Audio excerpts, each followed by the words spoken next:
It's the unboxing. Oh, yeah.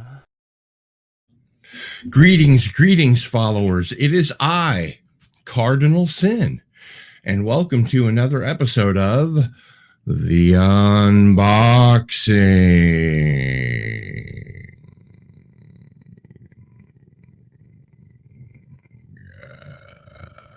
And what a show we have for you this afternoon. I got some really cool looking stuff in the mail today.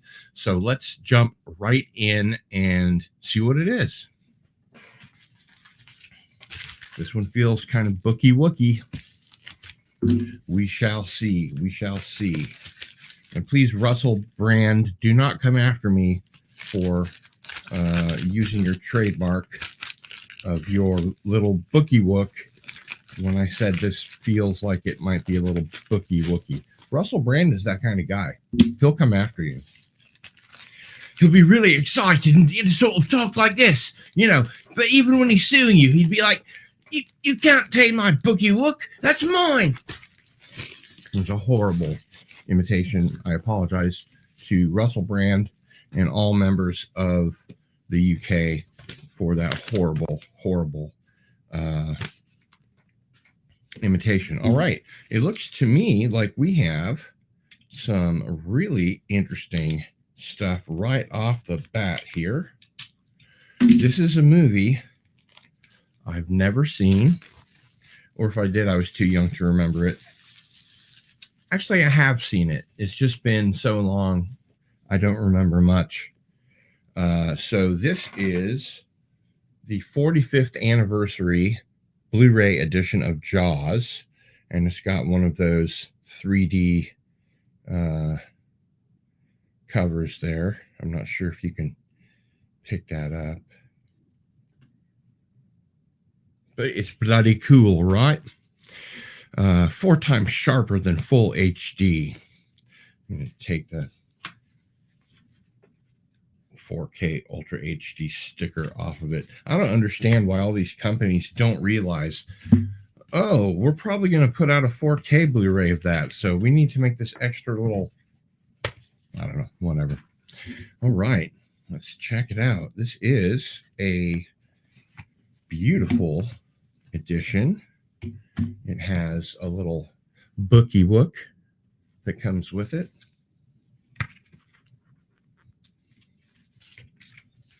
All kinds of groovy pictures.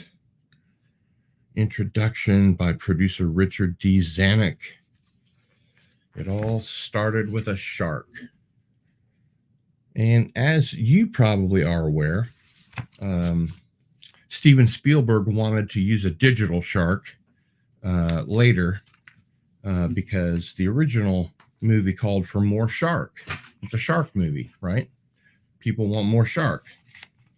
But he resisted temptation, and now what we have here is the Blu-ray and the 4K of Jaws. So I will be able to opine with some level of authority on the film. I'll let you know when that happens. And let's see who we've got here, who's rolled in. Greetings to Rui. The Stream Elements bot is running, but the Stream Elements tip jar is not. So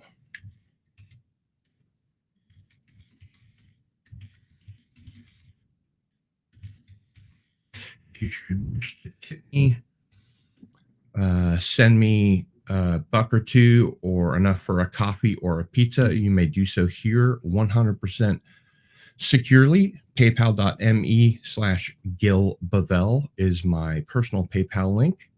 So I don't see any of your credit card information or anything like that. Look who's in the house. Herc130 is here. Yo, brother, what is up? So, hail back. Yes, Jaws is a great movie, and I'm a little embarrassed that I haven't seen it in long enough to Really remember. I remember the boat, the sheriff, and I remember the sheriff or somebody saying the only person that's crazy enough to go after that is so and so is kind of got that weird shock of hair, and is saying something like, if you want me to kill it, it's $100,000. If you want me to bring it back, it's $200,000 or something like that. I don't remember. Hail, Phantom Boomer. What's up, buddy? Good to see you. I guess it's evening now, at least in Central Time. It's 5 o'clock. Boy, this is a heavy one. And let's see what it is.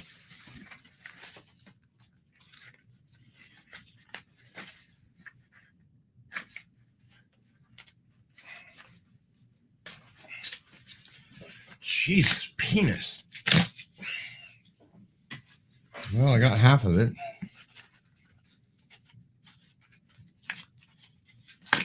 There we go. Ah, yes. Walter Bosley fans, beware. Or Sesh Hari fans, anyway. So I got number 2, or Act 2, in the Wonder of the Worlds trilogy by Sesh Hari, which Walter Bosley's Lost Continent Library has just republished, so it's back on the market for the first time. It is 1915. Our world still retains the elegance which disappears after the Great War. At the hands of the Nimza, the mysterious masters who have pitted 2 planets against one another in their bid for eternal dominance of this dimension. What about the mysterious masters who have pitted the 2 planets against... Oh, who have pitted 2 planets against one another in their bid for... Yeah. Oh, at the hands of Nimza. Gotcha. 22 years earlier, a secret journey to Mars prevented a conquest feared by a U.S. president who would be murdered at the hands of a mind-controlled assassin. As the ultra-secret Majestic 7 is formed to face the Martian threat, the men from the Red Planet mount a secret invasion, and soon our world is infiltrated. And there's more. It talks about the Martians and the unseen Nimza and the Bell, otherwise known as Diglaka, and all kinds of cool stuff. Love that new book smell.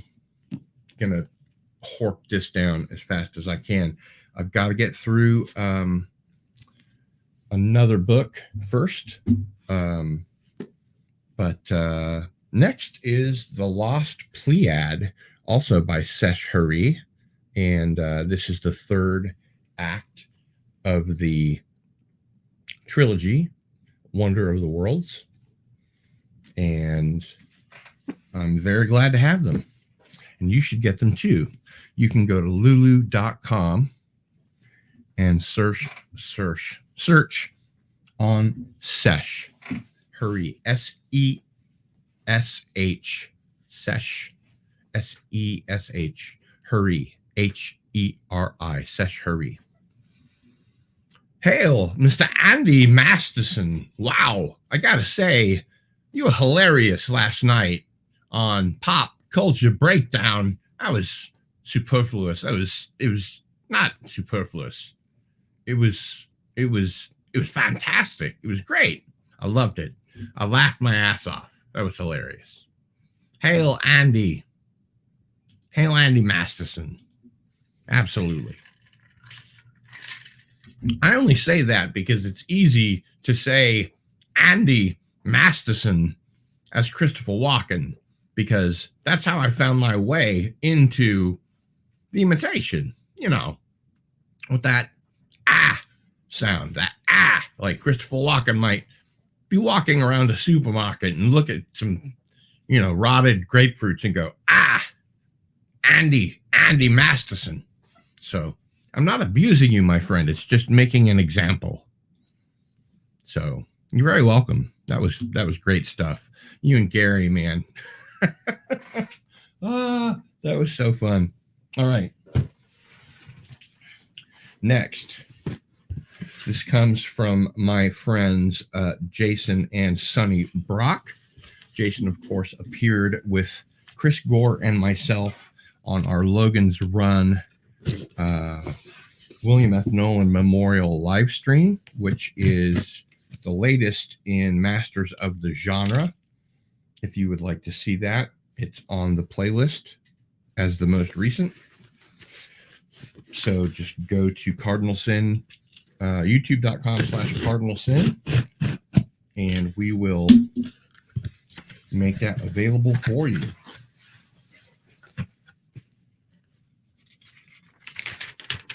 Ah, yes. So I got a couple of books signed by William F. Nolan, and they had the good sense to include some ancient Egyptian air. Oh, mommy.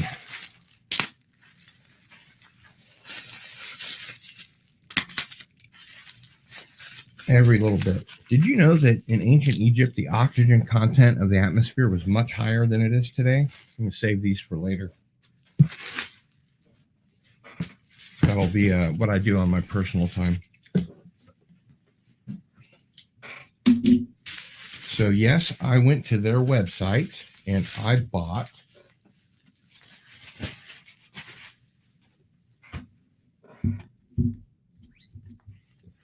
Night Shadows.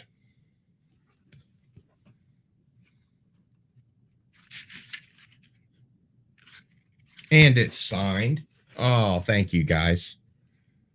William F. Nolan right there. That is so cool.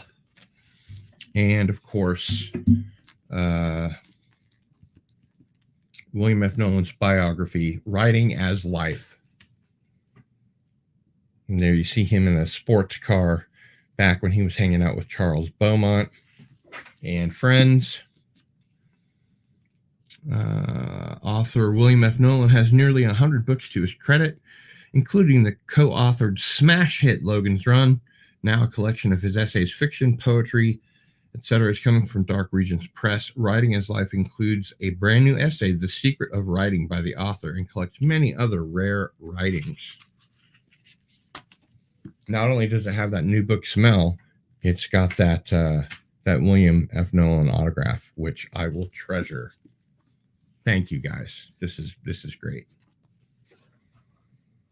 But don't question that I did buy these. You can go to their website and still get signed William F. Nolan stuff. So go to jasunni.com.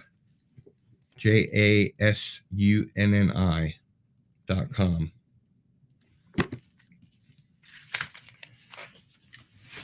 And let's take a look at the next one here. Okay, this is from Groove, which means it's going to be Blu-rays, 4Ks, or DVDs. Let's see what they are.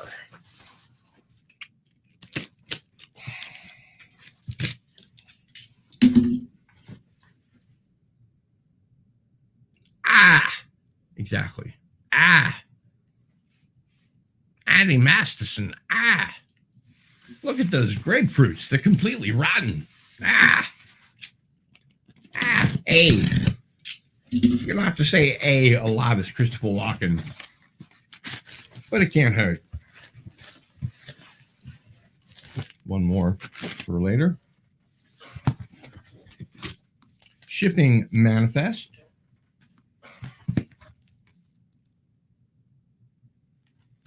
Flash Gordon, the non-4K 40th anniversary version, which I already have. Must have all versions.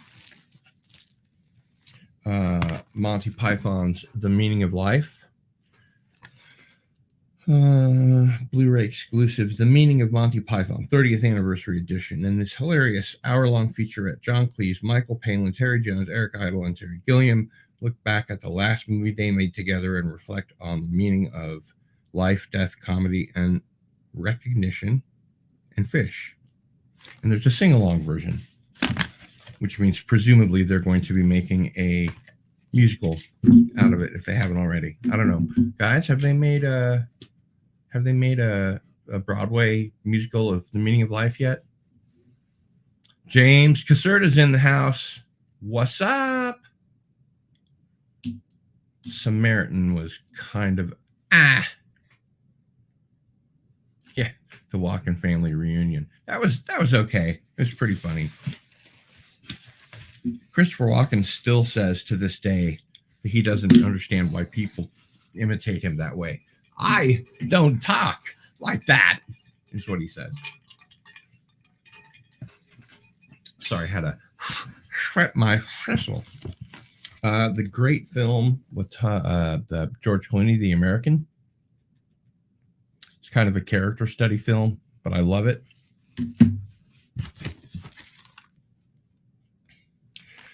Battlestar Galactica Ryza and The Plan. 2 movies in one.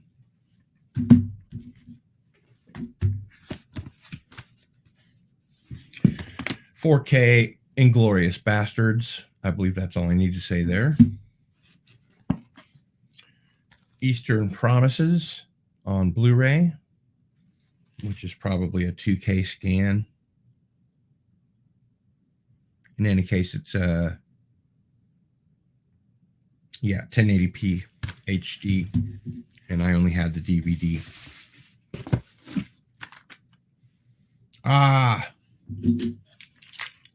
When I found out this existed, I was a very happy camper. I'm going to take the wrapping off so that I can show you without glare interfering. Hey! You must respect my authority. So this is the Ip Man 4 movie collection with Donnie Yen.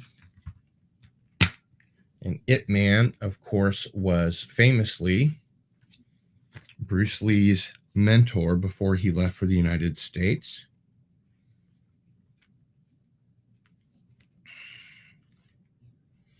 Okay, so this shows Ip Man and Ip Man 3.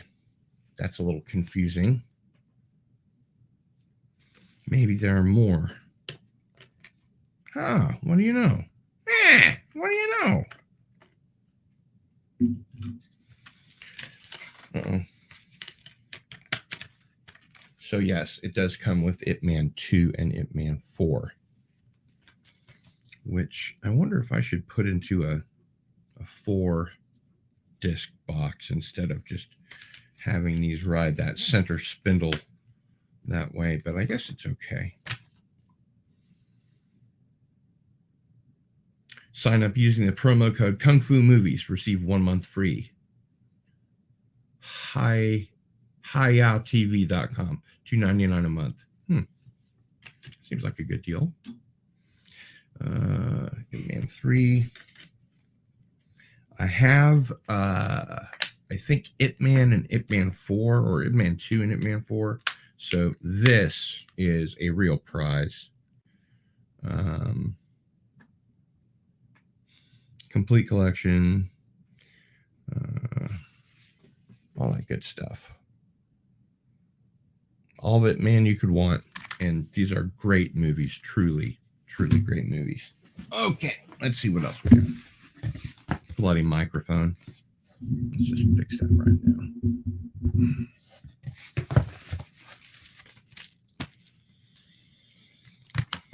The Bone Collector. I've never seen it. I will now. Never seen Born on the 4th of July. I will now.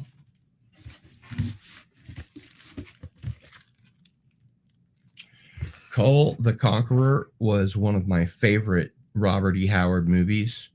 It stars the usually pretty good Kevin Sorbo. I really liked him in Andromeda and, of course, in Hercules, The Legendary Journeys, which apparently nearly killed him.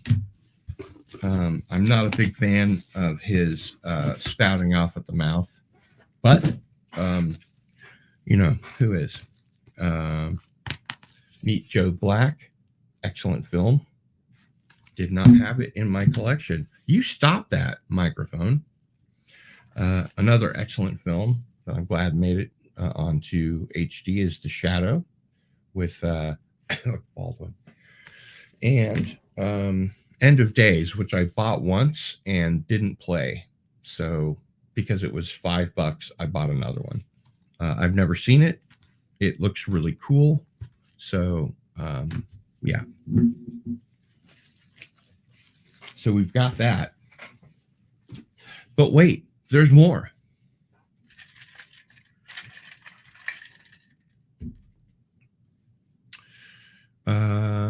Tiger Stripe says, 1 month free is always a great deal, especially if it's easy to turn off before the month is out. Yeah, and it's $2.99 for the rest.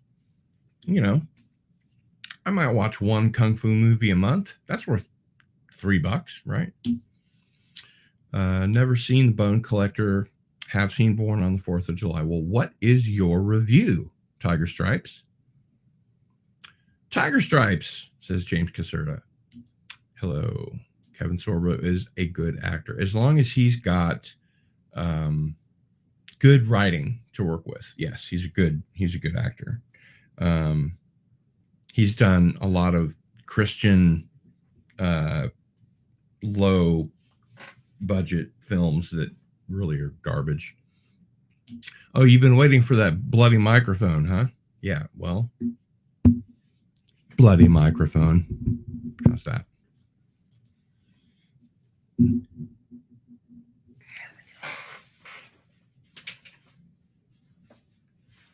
Pretty handsome Star Trek shirt here I got, but you missed that unboxing, I guess.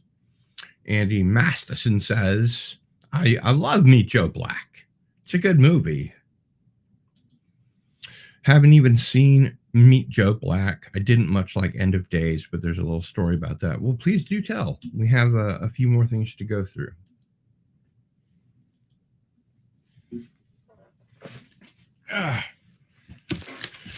Okay. From Shobi Singh, Souvenir du Quebec, 7690 Rue Mondor. This must be something that I bought elsewhere. Let's see what it is. Where I can cut. I guess I can cut here. No? Cut here.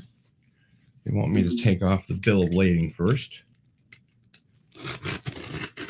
Whatever it is. Receipt, invoice, etc. It's all about returns. I better not have to return it.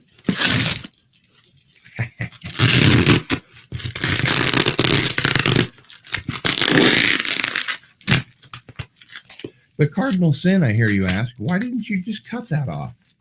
Well, it was more fun just to tear, but I think now I will have to cut.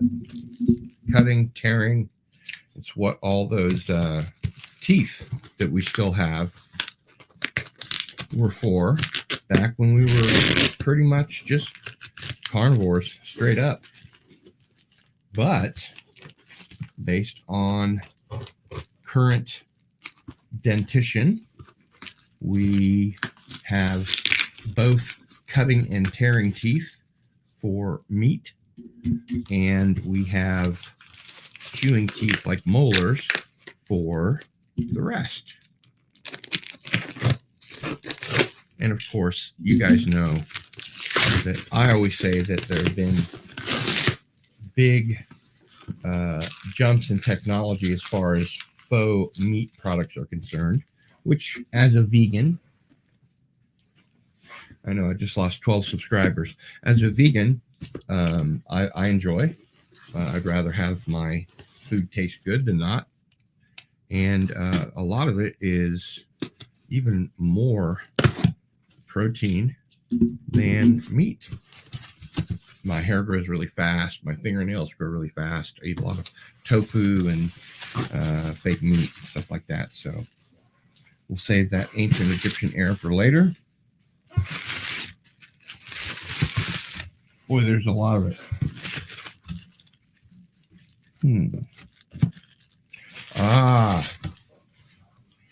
This looks like gifts from Canadian Spider-Man. Canadian pure maple syrup. I ate maple syrup, which he double checked with me before sending it to me. Pure maple syrup is best kept cool. Well, it's been out in 90-degree weather, so I should probably put it in the fridge here pretty soon.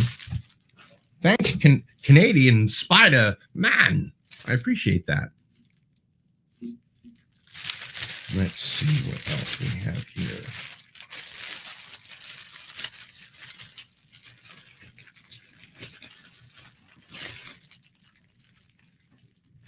What is this? Oh, some maple hard candy. That's cool. 100% pure maple syrup. Oh, it's a little lollipop. That'll get the neighborhood kids to come around. I'm just kidding. Although I do need to ask my neighbors if this is a good area for trick-or-treating before I set up my Halloween display and nobody comes. And another sucker from Canadian Spider-Man. Thank you. Now, what is this? He said, wondering what it was.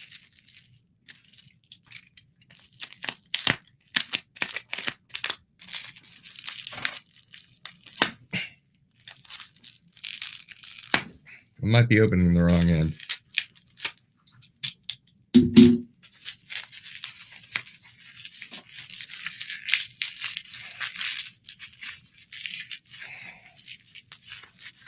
Better not be Dijon mustard. Well, it's got a maple leaf on it, so I bet it is maple syrup. Canadian Spider-Man actually drinks pure maple syrup, like in shots. And how he manages to do that and keep that Spider-Man physique going, I don't know. He fit very nicely into that Spider-Man costume that one time. Come on, come on.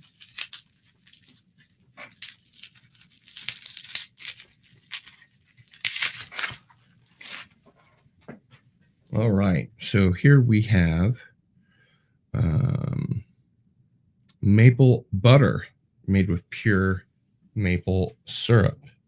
So you don't need peanut butter and jelly. You've got it all right there. The maple butter just goes right on there, I bet. Ingredients. No, just nutrition content. Because I guess it's just pure maple syrup. Made with pure maple syrup. 160 grams. Ingredients. Pure maple syrup. Yep.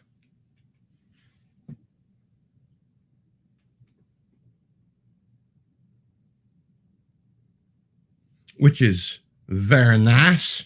I thank you very much, Canadian Spider-Man, for your sending of these maple products. I don't know why I sound like that, because Canadians do not sound like that. So I'm going to put all but one of those maple candies back in.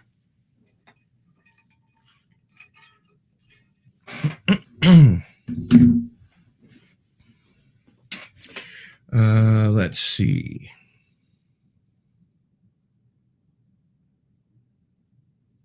Tiger Stripe says, Born on the 4th is good, but it's one of those films that was slightly traumatic for me to watch. I'm glad I saw it, but I don't need to see it again. Cruise is excellent in it. He got an Oscar nod. Oh, good. James Caserta says, I'm a Trekkie, not a Trekker.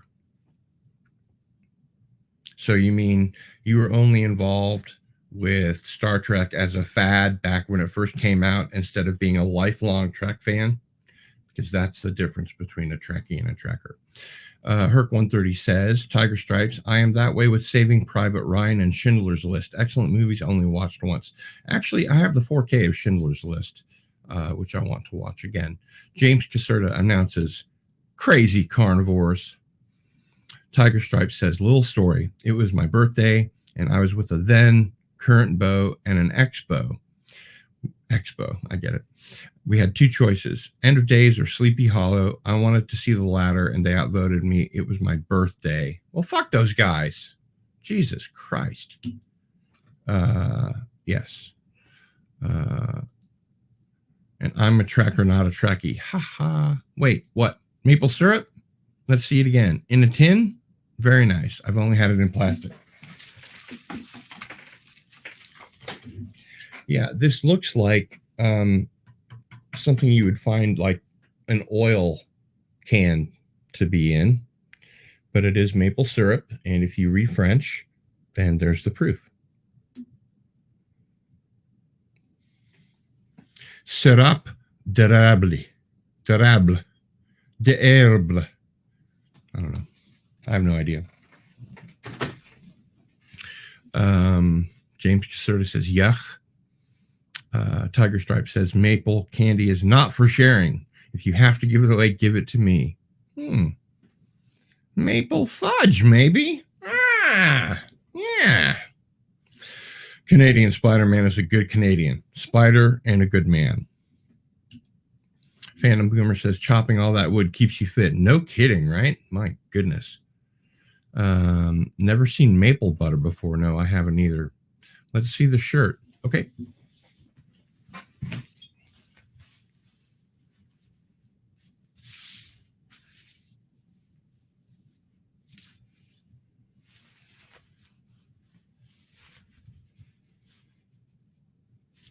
So there you saw the shirt.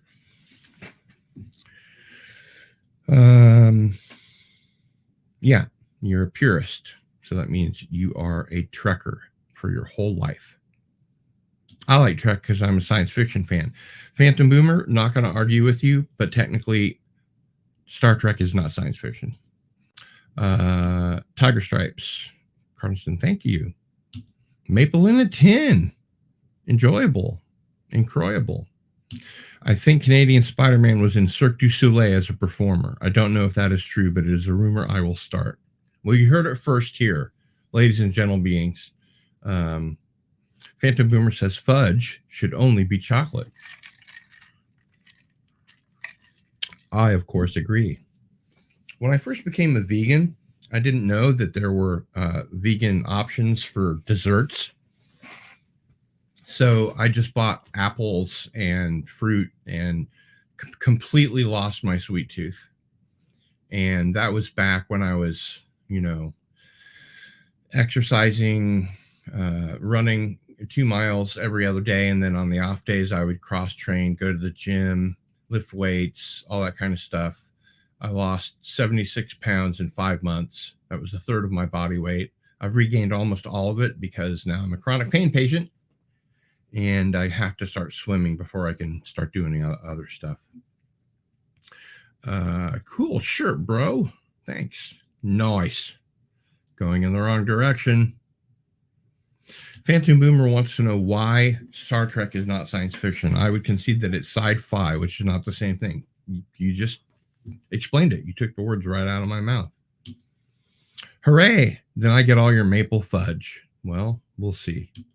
I don't know if I'm going to make any maple fudge, but I guess I used that maple butter for something, right?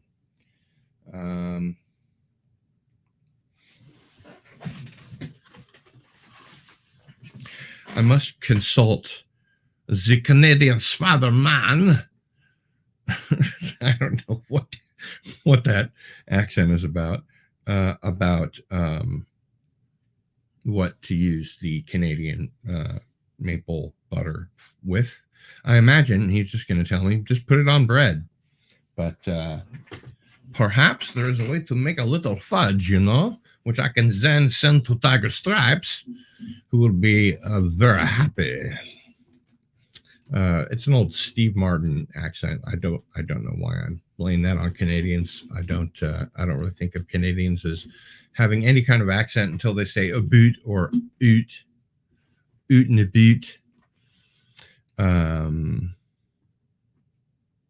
James Caserta wants to know, what is the difference between sci-fi and science fiction? Okay, so here I'm going to show off the fact that I graduated from the Center for the Study of Science Fiction at the University of Kansas under James Gunn, not the director, but the keeper of the science fiction flame, an author and academic who wrote books, 4 books in specific about what makes science fiction.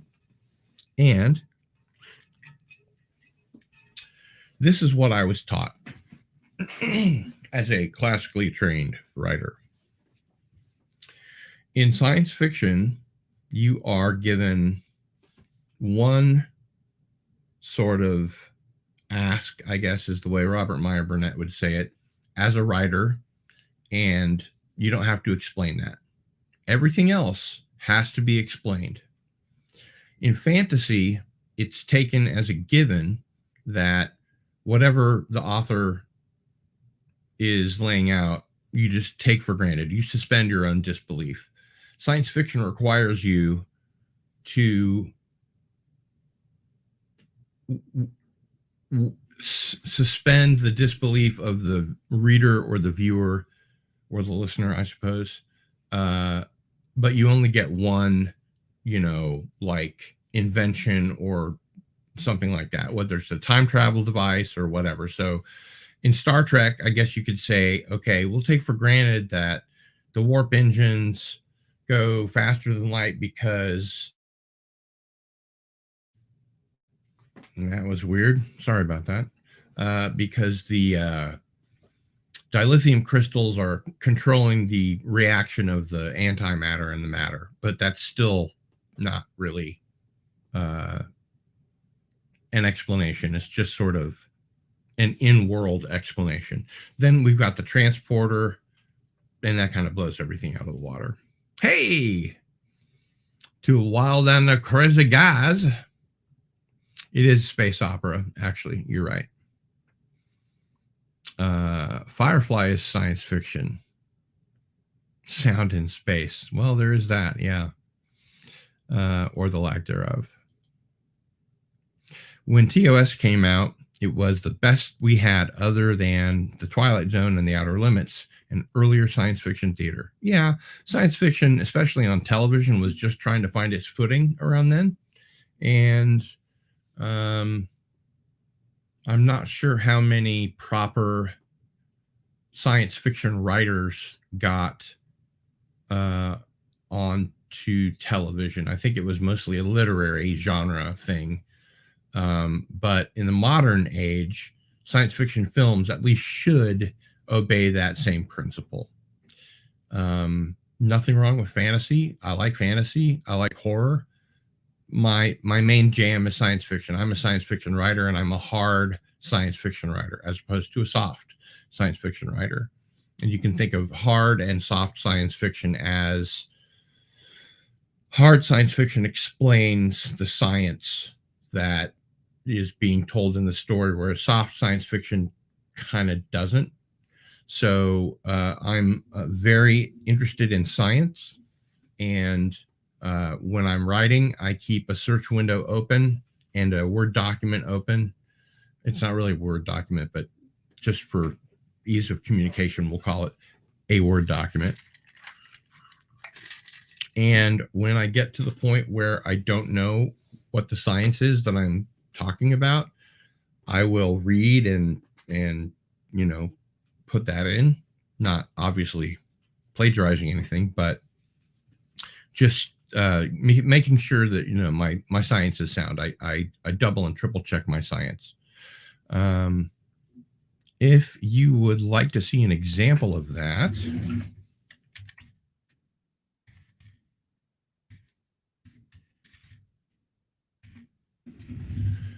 here is a link. I'm going to shorten because it's really long. And I will put it here into the chat so you guys can read what I think science fiction is, because I wrote it.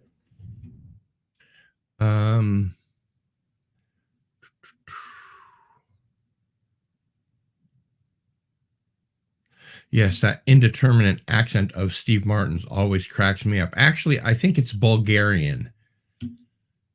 He and Dan Aykroyd were from Bulgaria with their big American bulges. So I'm pretty sure they were from Bulgaria, although that may just be my really bad memory. Son of a Red Shirt is in the house.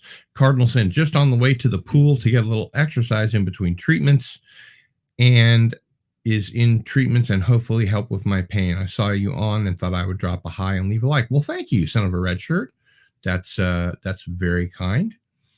Phantom Boomer says Sci-Fi is a spacecraft acting like an aircraft for one, and as Tiger Stripes mentioned, sound in space. Yeah, that would not be a serious science fiction.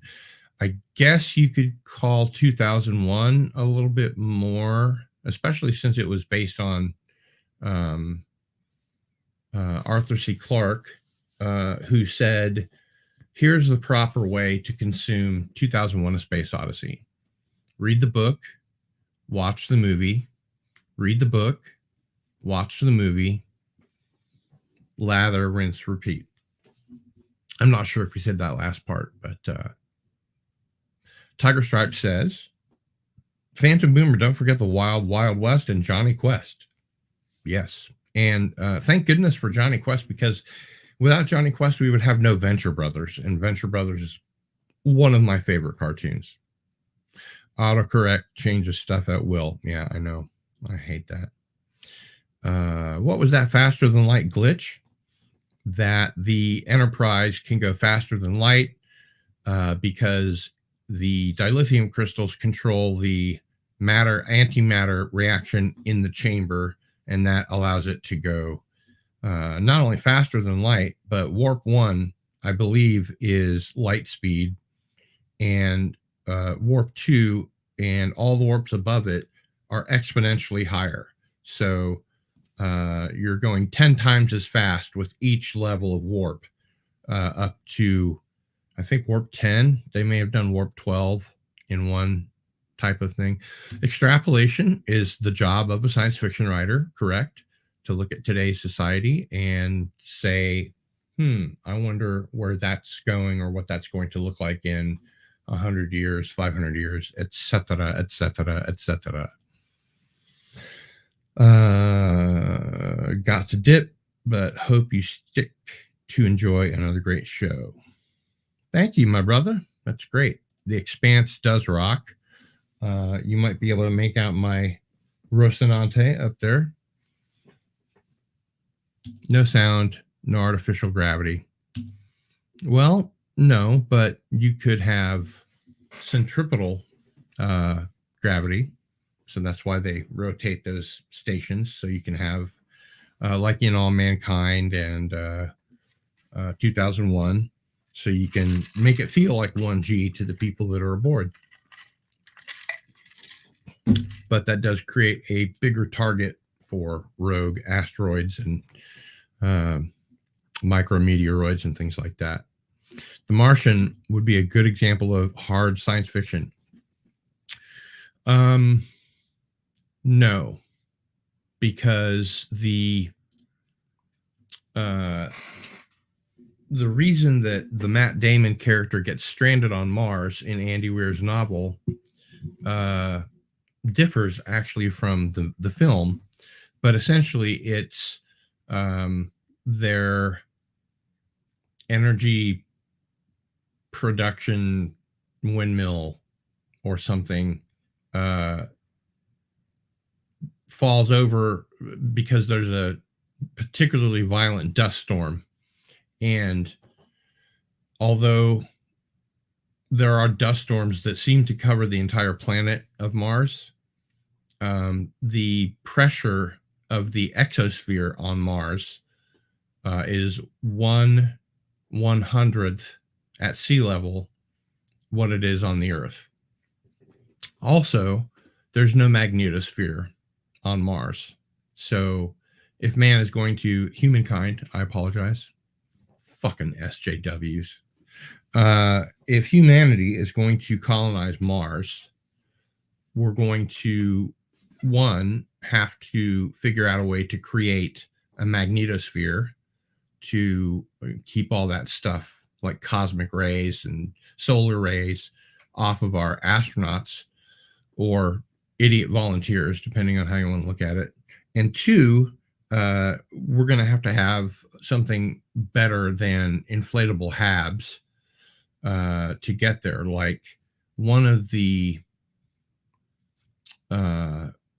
ideas that I've seen popularized for getting people to Mars is to land next to a lava tube and then go into the lava tube and inflate the inflatable HAB and then live in there. And then hopefully they can put up some kind of anti-radiation shielding that's not lead, obviously. And they would be somewhat protected by the lava tube, certainly from impacts, but they still got to figure out the radiation shielding. And usually it's pretty heavy. What they've done in spacesuits is they've layered many, many layers of different kinds of anti-radiation shielding, which is very thin. It's based on aluminum polymers, I think. Although I'm not a science communicator or a scientist, but you can definitely look that up. Google is your friend, is what they say, even though Google started out saying, don't be evil. And then they became evil. Isn't that funny? So, sort of yes and no. There's my story, Space is a Deadly Sister. If you'd like to check that out, you may do it there. Tiger Stripe says, I'm okay with soft science fiction. Designers envision change and engineers have to work out the details in real life. Might as well have fiction reflect that. Exactly. That's what I love about you, Tiger Stripes. Oh, you got to see The Martian. Other than the fact that the reason that he gets stranded is complete bullshit, and Andy Weir admits that. It's a great movie. Really great movie. Space opera is fun, says Phantom Boomer. I grew up on E.E. Smith before I got to Asimov, Heinlein, etc. Oh, good. He goes on to say, good science fiction writers are well-versed in history and sometimes base their events on events from history. Especially Harry Turtledove. If you're familiar with Harry Turtledove, he wrote a trilogy of historical speculative fiction, which science fiction is a subgenre of speculative fiction, I suppose. It was originally called scientifiction, and people don't really like that term anymore. I'm not really sure why. I kind of think it's cool. Yes, I caught that. Oh, do they have sound in The Expanse? Maybe that's just for, showmanship. I don't know. When I see stuff like that in shows that I like that are generally pretty good about it, I tend to blow it off. I never noticed that, and I know that the Expanse writers who the showrunners and writers ended up being the same two guys who wrote the books as James S.A. Corey. And I remember, that they had physicists, astrophysicists on the team as science advisors, and they worked out exactly how it would look when they were, in microgravity or zero gravity. And I thought they did a pretty good job. I don't remember any sound, but that could happen. I'm sorry, James. Am I boring you? Well, feel free to find another stream, I suppose. Tiger Stripe says, Harlan Ellison used to lobby for the term science fiction to mean speculative fiction. That's true. Cosmic Squirrel is here. Greetings. Greetings, greetings. Phantom Boomer says, recently saw a program that talked about creating a magnetosphere with equipment installed on one of the moons. I'd like to know more about that. Isaac Arthur and John Michael Gaudier are fun to follow on YouTube. Yes, I used to watch Isaac Arthur a lot, but it took up a lot of time. And Tiger Stripe says, Cardinal saying, I love Woo too, Cardinal. Yeah, I like some Woo. But,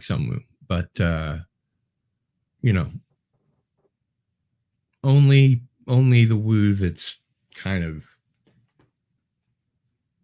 I enjoy folklore aspects of Woo. I'm obviously not interested in stuff like homeopathy, or any of the kind of pseudoscience stuff that's out there, but I do enjoy science. Alternative history, Stainless Steel Rat, Harry Harrison, big fan.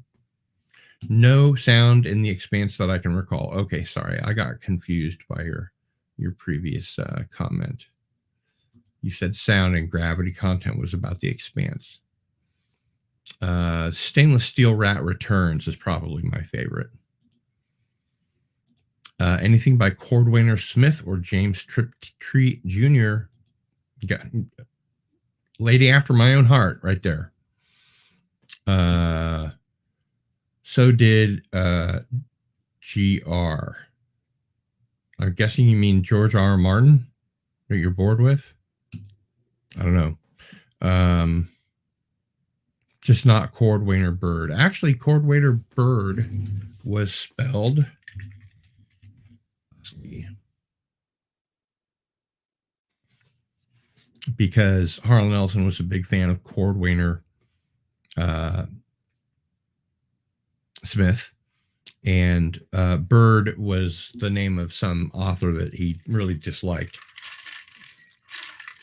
So famously, when they took too many liberties with his work and he found that it wasn't the original work that he had written, to the point where he wanted to remove his name from it, he would put Cordwainer Bird down as the author, which I think he did on the Star Lost, the Canadian TV show that he was there to be the scientific advisor for, the science fiction advisor for, and then kind of went from there.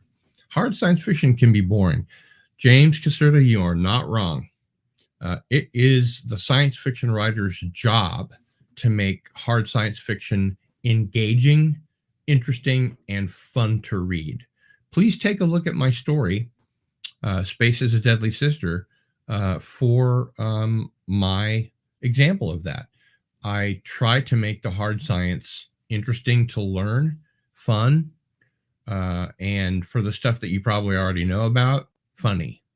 So it's not all like dry textbook mathematics and stuff like that. I tend to just use the latest science that I can get my hands on and write that, mostly to supplant my own scientific knowledge, because like I said, I'm interested in science, although I'm not a scientist. My father was, and I grew up in a very science-oriented home. So yeah, like the Star Lost. John Ringo. They're just a couple of Beatles as far as I know. Roddenberry used science advisors from JPL.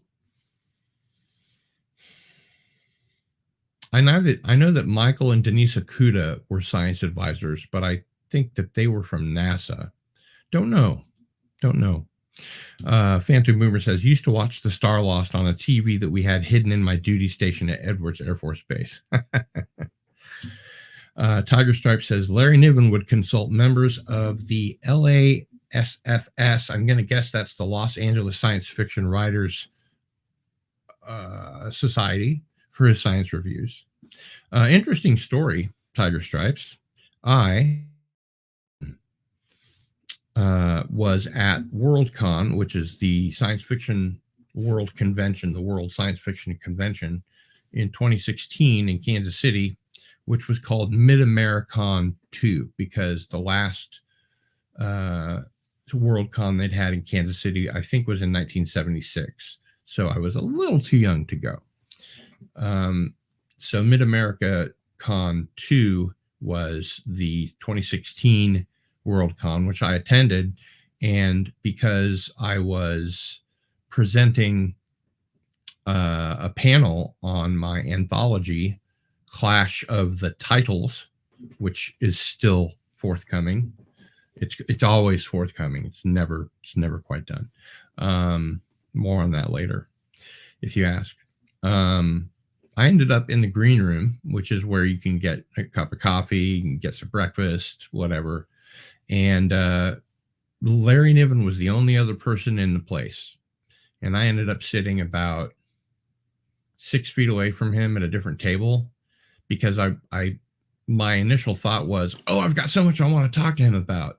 And I did, actually. I had like business stuff I wanted to talk with him about. But I thought, he probably gets a lot of that. I'll let him eat in peace. Don't bother him while he's eating. And then I found out from somebody that knew him well that he would have enjoyed the company and probably would have loved to have talked business with me while he was eating. So there you have it. It helps to be a tech nerd to enjoy hard science fiction. I would agree with that. Yes, I think Arthur Clarke is a hard science fiction writer mostly. Yes, I would agree. Crimson Mist is here and asks James, what is your favorite Arthur C. Clarke story? Phantom Boomer says, Ringo wrote military science fiction, military fiction. I'm looking for the rest. Childhood's End was really good. I am a big fan of the Sci-Fi Channel's version of it, which stars Charles Dance as one of the aliens. And I'm not going to spoil what they look like any more than I already have. But I do recommend reading it and or seeing the movie, which is a miniseries, like 3 episodes of 2 hours each, I believe. Tiger Stripe says, Los Angeles Science Fiction and Fantasy Society, a club for everyone, not just writers, though Niven and Purnell were regular attendees. Oh, that's cool. Oh, mine too.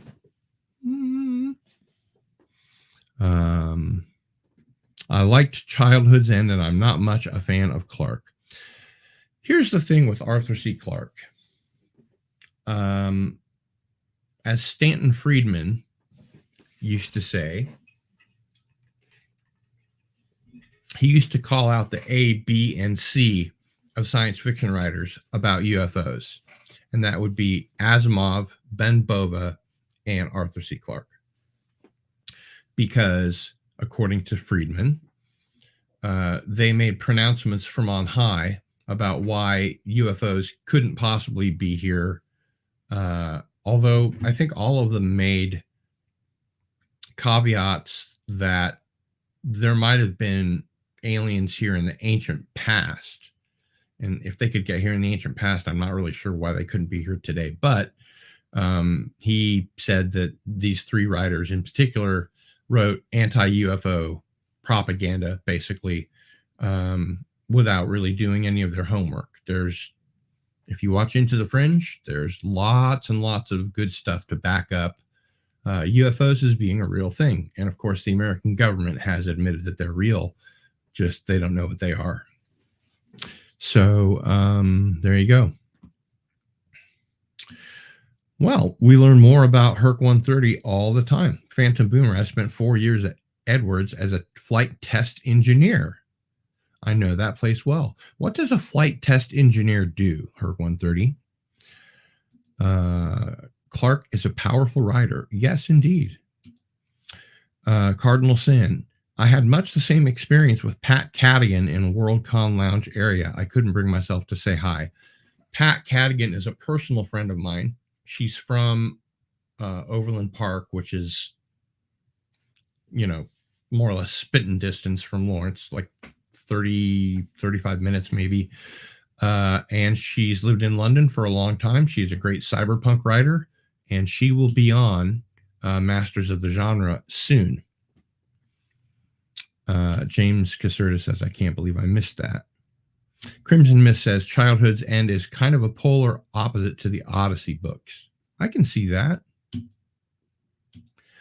Well, I would fight to the death for your right to think that UFOs are imaginary, James Caserta, but I disagree.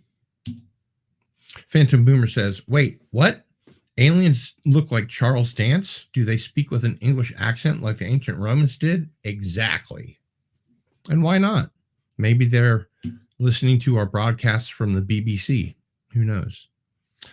Rui is here and says, hello, Herc 130 greetings and hello to everyone. Hello, Rui. Good to see you here. It's interesting that the U.S. Congress is taking UFOs very seriously. Well, Cosmic Squirrel, what they're saying is that they're taking them seriously because they consider them to be a threat. They're threatening to the flying of the United States military's planes. Although they haven't actually done any damage to any planes that didn't go after them first. Specifically mentioning the 1952 incidents when the pilots had orders to shoot them down, and they couldn't, but a couple of them got burned up trying.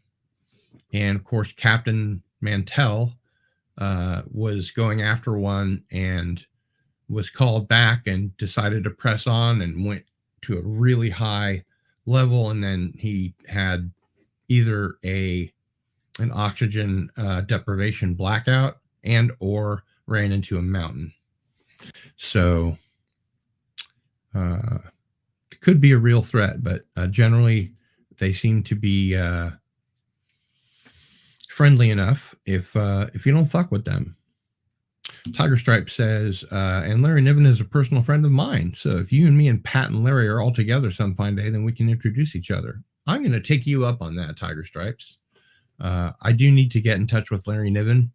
If you have his information, please forward it to me, like a working email address or something like that, because I do have some business I need to conduct with him.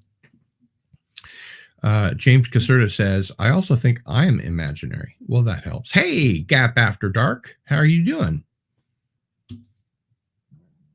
And he says, if you haven't already, please hit the like button and share out the stream. And he gives you the link there to do that.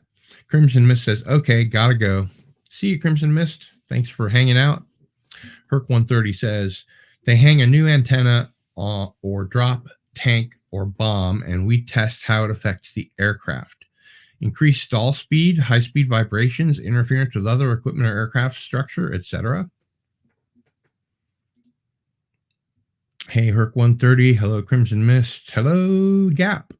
Thanks, Cardinal. Very interesting. I'm glad you found it so. And for those of you who are late to the party, in today's unboxing, I got Metamorphosis from Lost Continent Library, which you can just search on if you'd like to get the book, or better yet, go to lulu.com and search on Sesh Hari, which is the name of the author right there that Walter Bosley, the publisher, has published. Great stuff here. That just looked like a bunch of blank pages. Type is kind of tiny. Looks like it was made from a mass market paperback. And The Lost Pleiad, which is the says none of the secrets in that book are little. That's the back of The Lost Pleiad, which is Act 3 in the Wonder of the Worlds trilogy. We got an autographed copy of William F. Nolan's Night Shadows, who was kind of a buddy of mine for a little bit. We stayed in touch after I met him here in Lawrence. I kind of helped to bring him and Jason and Sonny to Lawrence. And if you go back and watch the episode of Masters of the Genre, which is the most recent one in my playlists, you'll see that we had Chris Gore on. We talked about Nolan's run, and we talked about William F. Nolan. And of course, I also got his biography, Writing as Life, which is out of print and also autographed, of 200 signed and numbered copies. This one's just autographed. So if you like William F. Nolan, then get on to their website and check it out. I believe it's jasunni.com, jasunni.com. I picked up the 4K 45th anniversary of Jaws, which I have seen. It's just been a long time. I don't remember very much of it. So this has Ultra 4K HD, Blu-ray, and digital code. So here are the discs there. And I know, you haven't seen Jaws? What? I just wasn't really that into it at the time. And of course, probably couldn't buy my way in. It's got a nice little colored booklet it comes with. And those both go into the hardcover box here. It's not a steel book, but it's firm enough to dent the booklet. So, and also, aside from the packaging that I removed that said it was all HD, it looks like they come on, get in there. What is your problem? They also put this holographic sticker on the front, so I don't know what was on there. Not holographic, it just changes. Trust me, it changes. I don't know why they did that. There must have been something less satisfactory underneath the sticker. Although it is kind of 3D. It's really 3D. Wow, I'm like having an acid flashback. That's not true. There's no such thing.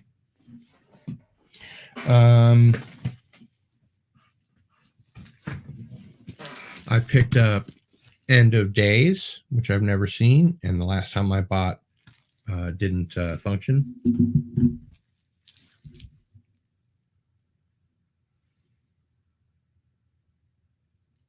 Nolan's Run. Yes, we talked about Nolan's Run with Jason Brock, who lived with and near William F. Nolan for the last dozen or so years of his life. Tiger Stripe says, gotta go, get dinner together. Cardinal Sin, thanks for the live stream. Take care. Chat. Hello. Nice pickups. Take care, Tiger Stripe. Deej Odyssey is in the house. What's up, Deej? Yo, man. How's it going? Hello. Okay. I also picked up The Shadow, which I saw in the theater and I have not seen since. Meet Joe Black. I just wanted to add to my library because I don't have it. The same thing with Cull with Kevin Sorbo. Excellent movie. Somehow sword and sorcery and broadsword wielding chestless barbarians with electric guitar soundtrack really rocks. I mean, I really like that movie. Cull the Conqueror, yes. We also got Born on the 4th of July, which I have not seen.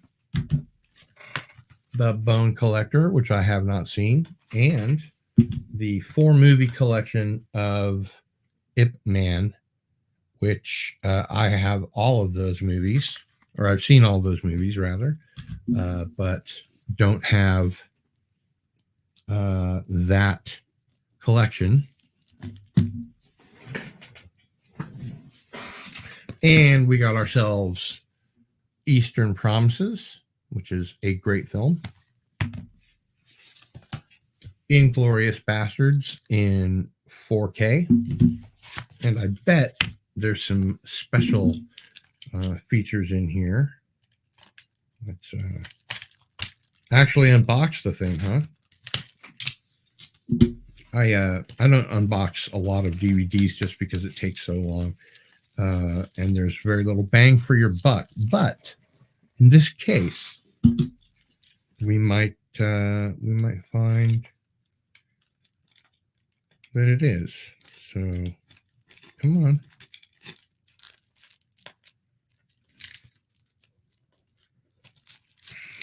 God. How they package stuff just is beyond me. Gotta make sure it sticks to the top a lot. Good Lord. Let's see. So I have the Blu-ray, but now I've got it on 4K. And it has a code. Become a studio VIP. Let's see. Over 2 hours of bonus, extended and alternate scenes. The New York Times talks. Roundtable discussion with Quentin Tarantino, Brad Pitt, and Elvis Mitchell. Nation's Pride. Full feature. The making of Nation's Pride. I don't know what the Nation's Pride is. The original Inglourious Bastards. Oh, a conversation with Rod Taylor and more. Very cool. See, I knew there were going to be some cool extras in here. I had a feeling. I had a feeling deep inside. Oh no. Oh no.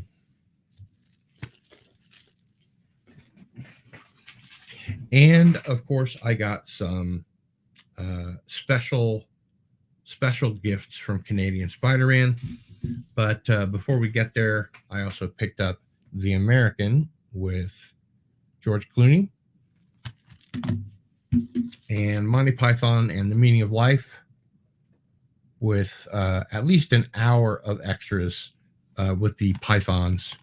And this is the 30th anniversary edition and includes a sing-along version. So if you're a karaoke fan, you can check that out. So we got the maple syrup.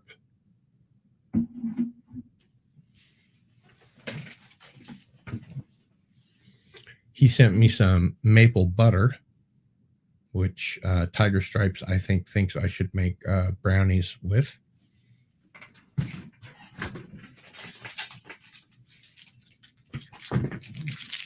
He sent me some maple syrup hard candy, which I will enjoy.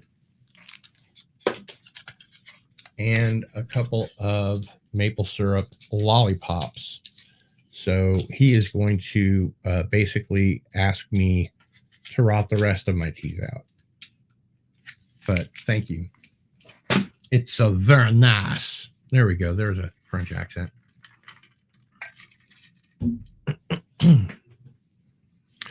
Glinzer says there were no onset deaths for The Shadow. Bravo, Alec.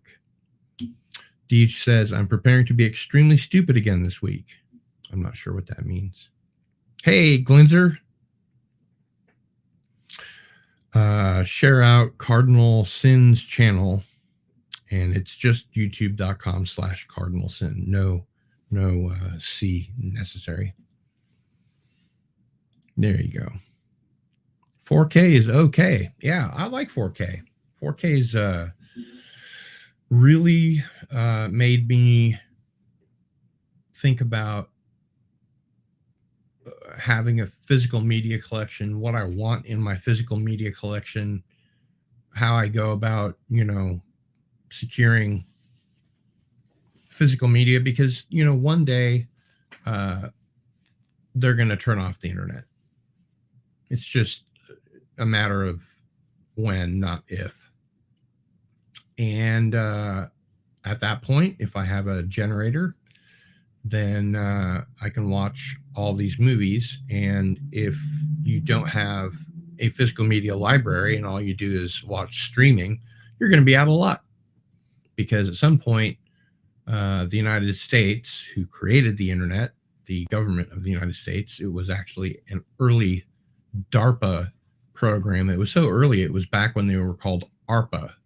And it was the ARPANET, which, of course, as most of you know, was built so that factions of the government could still communicate after a nuclear war, which I'm not really sure the internet as we know it could do. But at some point, they are going to kick us all off and use it for their own nefarious purposes. Good Beatles song. Yeah. You want to see my shirt again?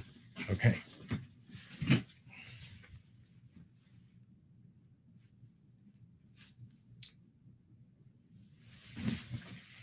It's a Star Trek shirt I got from Teespring. Jedi Bill is in the house. Hello, my friend.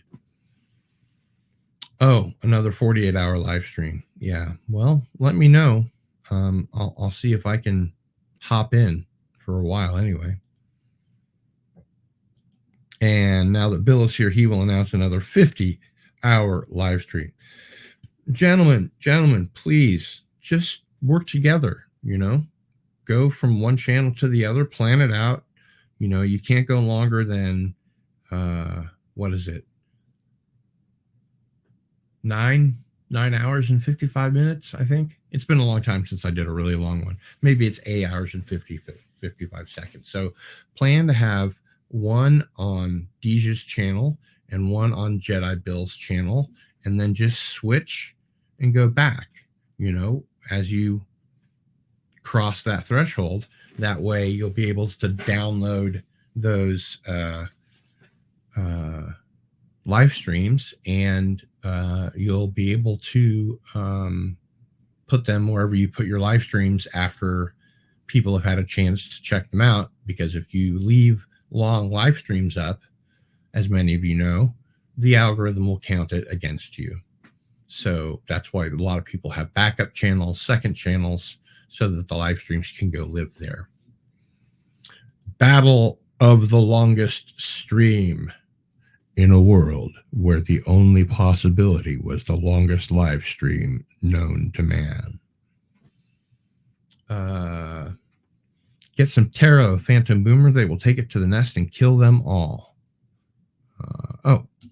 I'm back. Dealing with an ongoing ant invasion. Have to backtrack the little suckers. Yeah, they can be a problem.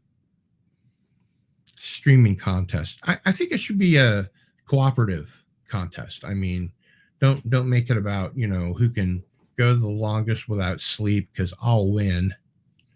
Although I dislike it very much, I'm very good at it. I've had a lot of experience at staying up for a long time. And now with my mental decline, because I stayed up for 2 months total, when I was homeless about 13, 14 years ago, I didn't even get micro sleep. So that really had a deleterious effect on my cognition and my memory. And it's getting worse and worse progressively as I get older. And that's why sometimes I fumble for words and select a word that is less good than I would have liked.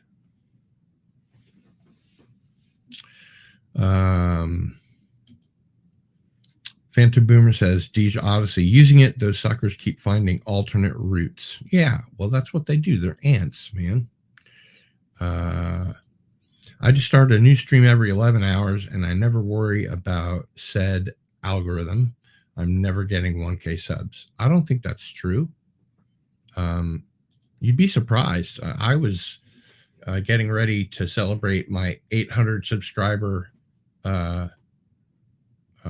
celebration stream when the next day I had 926 subscribers, and then the day after that I had over 1,000.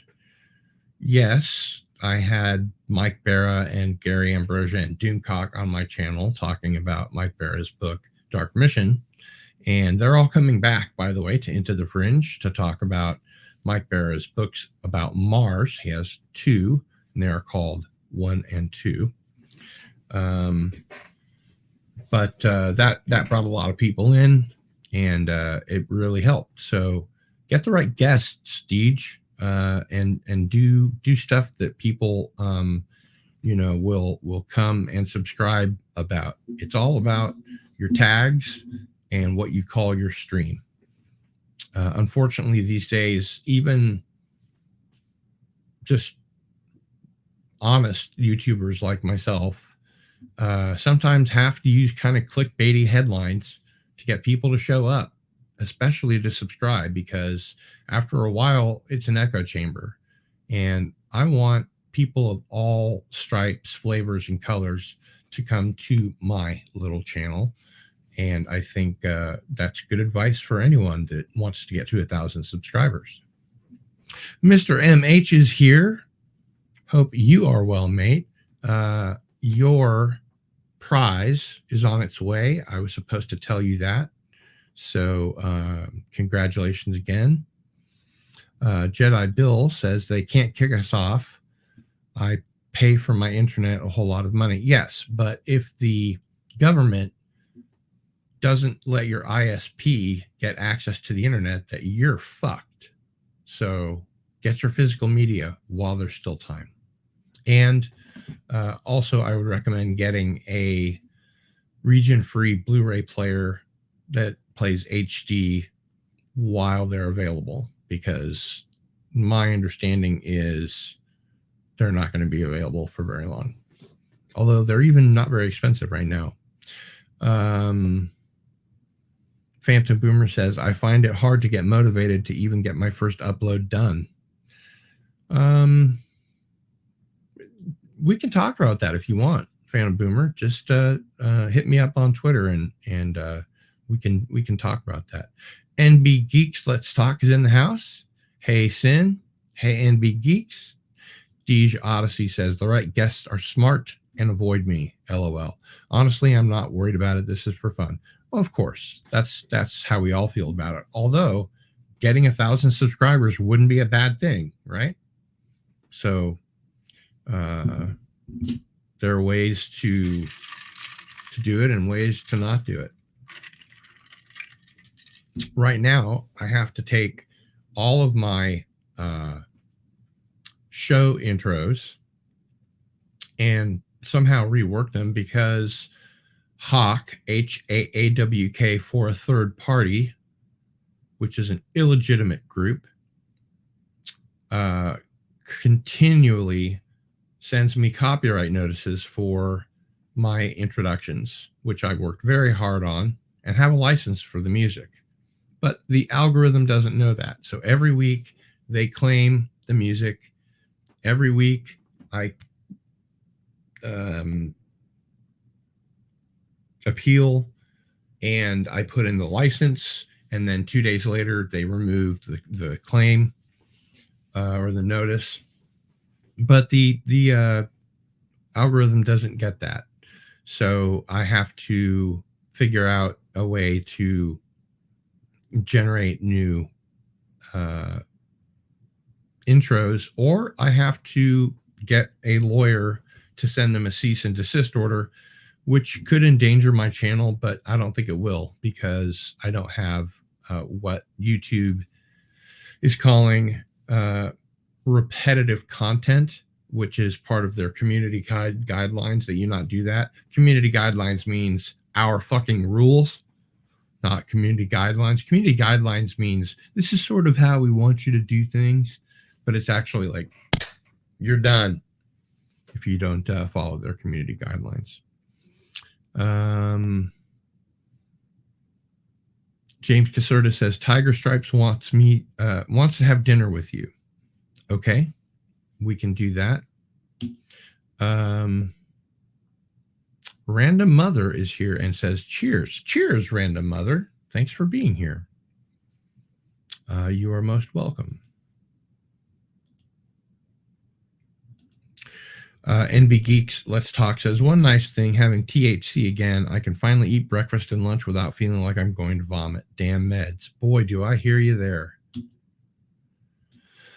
Gap After Dark says, ban Hawk for a third-party copyright claims. And there he lists the change.org petition, which when I signed it had 775 signatures. It needs 1,000 to go to YouTube.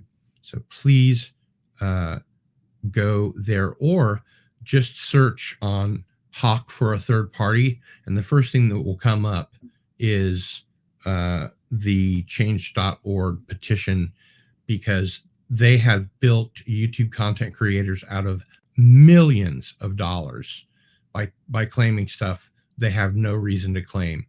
And YouTube doesn't care. They're just like, okay, well, somebody claimed your stuff. You got to prove that it's your stuff. And if you're not monetized yet, that counts against you. You have to prove that you're, obeying the community guidelines. And I am, but it's just, I have to talk to a person. And I guess the only way to do that is through a lawyer. So I'm not really sure what I'm going to do. Rui says, Cardinal Sin, very cool and awesome, your intro and channel. Well, thank you. I agree, of course. I spent a lot of time on the openings that I have, particularly the one for Into the Fringe. I did that before I did any shows or episodes of Into the Fringe. And I remember when I sent it to Mike, Mexican Iron Man, he emailed me and said, I didn't realize you had a communications degree. I've always kind of done a little bit of AV work.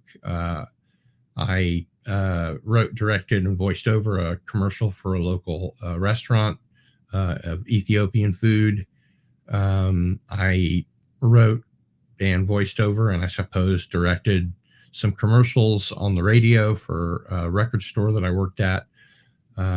We would do like the first 10 seconds, then I would ask a little music trivia question, and then we'd go to the next 10 seconds, and then the last 5 seconds would be the answer to the trivia question, which worked pretty well, actually.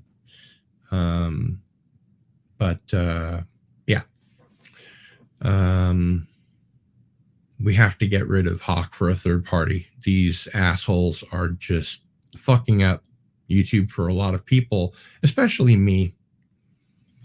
Deej Odyssey says, I had someone attempting to claim the parody video I had. He made his a full year after mine.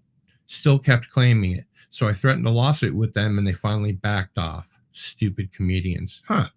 That's good to know. Maybe I'll follow suit. NB Geek says, love how the burden of proof is on us and not the person claiming it. I know, right? As many of you know, I interviewed the great Robert Anton Wilson for half an hour. And I sold those on eBay with copyright, my production company, whenever it was. And some asshole uploaded it to YouTube before I did. And you can tell it's me because you can hear my voice. And in the version that I have that has all of the stuff. Like while we were setting up, we were recording, and I asked Mr. Wilson if it was okay with him if I used it for, selling it on eBay or whatever. And he said, yeah, you can do whatever you want with it. He even signed a little document saying that I could do whatever I want with it, which I still have, but I don't know where it is. This turned into a big ordeal. I had to protect my IP against the first channel that had it was called the R.A. Wilson Archive, or R.A.W. Archive. Excuse me. Coffee went down the wrong way. And I had broken the half-hour interview up into 3-minute chunks because I had 10 questions and he provided 10 answers. And so this guy had uploaded all 10, and I had to fill out a document on YouTube accusing him of stealing my IP. And I had to do it for every single one of those 10 that he uploaded. And it was front and center that if it went against me, that I could lose my YouTube channel and my YouTube privileges permanently, which I know you can get around with like a dynamic IP or whatever. But the fact that I had to risk my channel to protect my IP from someone that stole it, who once they agreed to take it down and everything got, dealt with, he just re-uploaded it. He didn't suffer any consequences. There was no problem as far as YouTube was concerned. He took it down, end of story. What about his YouTube privileges? He's grabbing Robert Allen Wilson material from all over the internet, putting it up on his channel, generating clicks and money from other people's IP, which I find disgusting. I think it's reprehensible to build a channel based on other people's material. Public domain material, no problem. I love horror hosts like Joe Bob Briggs and Elvira and Goulardi and everybody. They're making fun of old public domain horror movies. I think that's funny, like MST3K or not Mystery Science Theater, that's MST3K. Riff Tracks, Cinematic Titanic. I'm a movie riffer. I love that stuff. And I think that Riff Tracks business model is great. They can riff a movie that just came out, and they often do. And all you have to do is rent the Blu-ray or the DVD or whatever, and download their commentary track for like $3, unless it's really long, like an extended version of The Lord of the Rings, which they've done, and I think those are $4.99.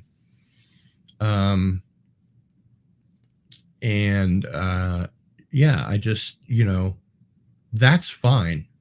But uploading somebody else's stuff to the internet, to YouTube, and making money off of it, it's just reprehensible. Come up with your own fucking intellectual property, God damn it. I wish that it was all one big happy family, but there are some bad actors out there, and they have to be quashed. And Hawk for a third party is one of them. They're a completely bogus organization. They've never, as far as I can tell, they've never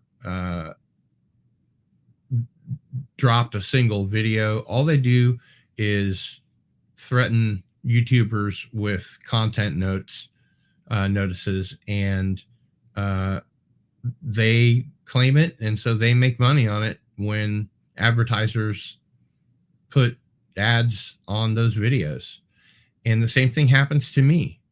I've seen ads on my videos, and I don't like it because I've got to get this log jam unjammed before I can start getting super chats. And I've even had one of my subscribers say, "Hey, Cardinal, when am I going to be able to send you a super chat?"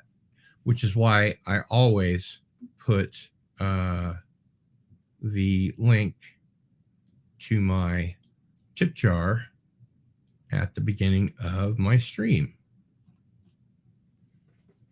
which is right here.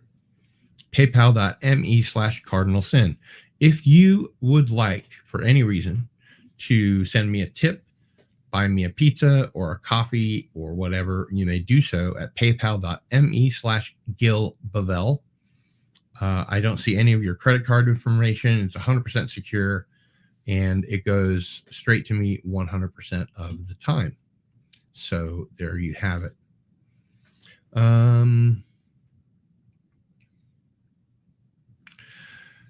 NB Geeks Let's Talk says, name this show in 3 clues: courtroom drama, evening shift, okay. Night court, maybe? Cardinal Sin, what's coming up on the channel? Well, that's a good question. Actually, I need to get my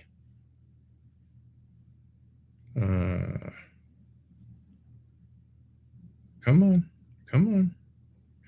I need to get my oh, look, I'm live. I need to get my next one up, but on Wednesday, the 7th, we will be having Into the Fringe, and I believe that's going to be a multi-guest show, and I'm still working that out. So I can't say for sure. Yep, Night Court. Phantom Boomer says, sounds like it's rigged to make you not want to challenge the thieves. It is, absolutely. You're right. And I bet YouTube makes money off the thieves. Yes, that's correct. Hey, I was right. I got the trivia question right. Well, I'm glad that you asked it. Let's see. What else? Anything else that I haven't already shown a couple of times? I think I'm good.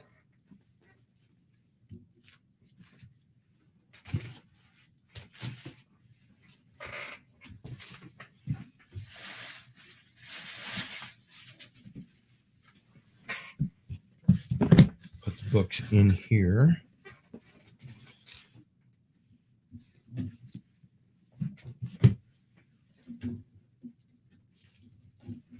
So they won't get damaged.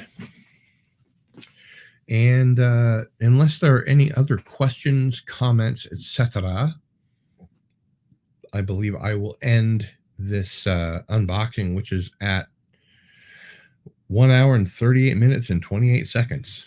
That's probably enough Cardinal Sin for anybody. Again, if you would like to read my science fiction, you can do so here.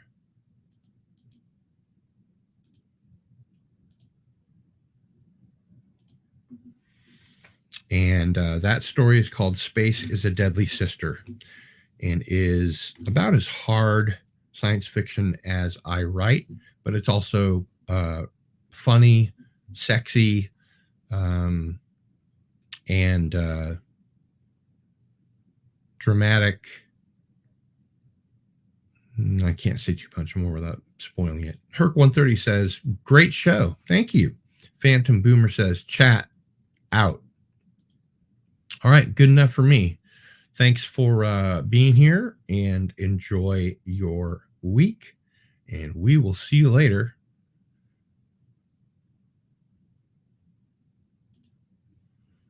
I'm Black. Hail to the awesome Cardinal Sin. Oh, I'm back. Hail to the, I thought you said black. I was like, what? Cosmic Swirl says, thanks, Cardinal. Take care, everyone. Gap After Dark says, thank you, everyone, for participating in the chat. Cardinal Sin really appreciates it. Yes, I do, in fact, if I have not said that at all. So, again, there is Space is a Deadly Sister. You can read it for free. It's what's the word I'm looking for?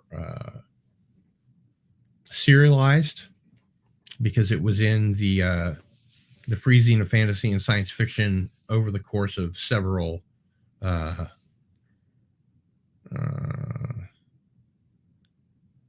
issues. But you can just click on the next segment and just keep clicking on the next segment to read it, and you can read it all together. That is, yes, the unboxing 119, which is this.